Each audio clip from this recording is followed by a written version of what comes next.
Guys, inside EVs, or anti-EVs as I now call them, they get a hell of a lot of clicks, and I'm talking millions of clicks on some of their very, very anti-Tesla stories. Now, some of these stories could be true. Some of them are clearly turned out to be false. But anyway, they make a lot of money from this kind of negative Tesla sentiment. Guys, I've been asked on a few occasions, quite a lot of occasions actually, mate, why are you not making these videos about all the bad Tesla stuff, all the bad Tesla stories, all the brake failures, all the problems with Tesla cars?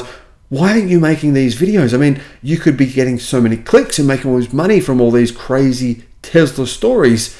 And there's one very good reason why I don't do that. Tesla has won multiple lawsuits in China against people who, well, they created a narrative and everyone believed it. I bet you, I guarantee you guys, if you actually ask people in China, in Australia, hey, remember that time when that person's brakes failed in China on their electric car and they had a crash and that lady was telling everyone, remember that? Wasn't that crazy? I mean, Tesla vehicles' brakes are terrible, they're atrocious. I'm going to guess most people would think that story was true. However, the lady who made these claims, well, she's now admitted to lying. She's admitted that it was all basically a ruse, and now she's been ordered to pay hundreds of thousands of dollars in damages. Hello, my friends. Welcome to the channel. I'm Sam Evans. You're watching the Electric Viking. Tesla has won a lawsuit in China against a couple of different people, but one of them was the crazy lady who stood on the top roof of her EV, basically destroyed the EV and called out Tesla. Now, this was, I believe, reported on by almost every major news site in the world, including even in Russia. Everywhere you can think of, this story became almost front page news. But Tesla has quietly won a lawsuit against a female owner. Well, actually wasn't, I don't know if she was the owner because her dad was driving the car at the time, so she doesn't even know if her story was true. But anyway, apparently she protested at the April 2021 Shanghai Auto Show, making an important development in a lawsuit that has actually gone on for 3 years. This is an end to that saga. Tesla has been in court with this. It's somehow dragged on for 3 years. So guys, in America, yeah, maybe your legal system isn't so bad after all if it can take 3 years for this issue to be solved. The Shanghai District People's Court issued a first instance verdict requiring the owner, Ms. Zhang, to issue a public apology and compensate Tesla for damages, local media have reported. On the 19th of April 2021 at the Tesla booth at the Shanghai Auto Show in front of international media, Ms. Zhang stood on the roof of Tesla's show car wearing a t-shirt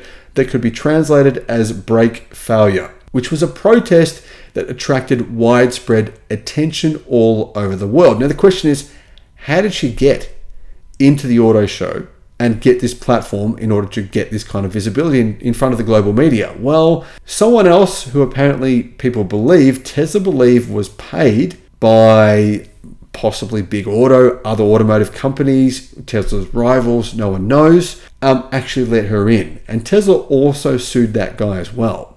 Anyway, what happened with this protest? Well, the protest came after the lady's father was involved in an accident while driving her car home, claiming that the car accelerated instead of slowing down when he braked, causing him to rear-end multiple cars. Now, the truth is, this dude was driving really, really fast, and he was driving right behind another car, really, really close, and the Chinese government said, mate, you're an absolute muppet. You were driving like an idiot. There's no way you could have braked in time. This was nothing to do with brake failure. The local traffic police determined that Zhang's father caused the accident by driving like an idiot. Nothing to do with brake problems. And in fact, apparently Tesla offered this lady to have the brakes on her vehicle tested. Right? They said, we'll test the brakes and we'll see if they were working to prove your point. And she said no. She didn't want that to happen. She actually didn't want the vehicle to be tested. So guilt was pretty clear. Ms. Zhang did not provide any evidence to prove that the vehicle in question had faulty brakes, and she explicitly admitted at the trial that her claim of brake failure was basically speculative, made up. The paper said, though, that the traffic accident was clearly caused by the father driving the car too fast. Now, this woman was incredibly good at leveraging the media by standing on her car and shouting at the top of her lungs and doing this at many different locations around China, and got them to believe her story.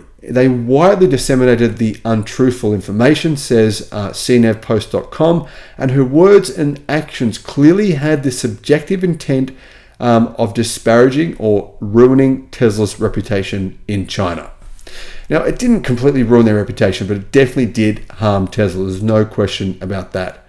The court rejected Ms. Zhang's defense that she was not subjectively at fault. Meanwhile, Tesla also won a lawsuit against a car blogger who apparently was part of the media and actually was the guy who let her in. The blogger, called Feng Shiming, had all of his claims rejected by the court in a case against Tesla for violating his right to reputation. But basically, Tesla said that this guy was at fault. He did this intentionally, and so this guy tried to sue Tesla, and he has lost that case against Tesla. Apparently, this guy was the mastermind of this incident. No one knows who paid him, or whether the point of him doing this was simply to get clicks on his website, or to get views of this story, or whatever it may be.